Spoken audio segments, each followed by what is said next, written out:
AVSnap provides an easy way to configure arrows on the ends of cables and on the bend points of cables. The arrows can be adjusted in width and length. Start AVSnap and draw a cable object in the middle of the project page. Double-click on the middle of the cable to create a bend point and move it up a little. While the cable is selected, press shortcut B to display the cable format.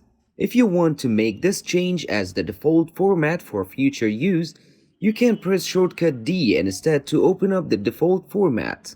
Select the arrow option on both the beginning and the end of the cable. Press Apply to complete the selection.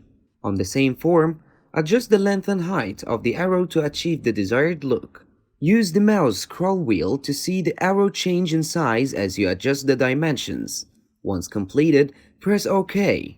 Double-click on the cable bend point and select arrows at the bend point.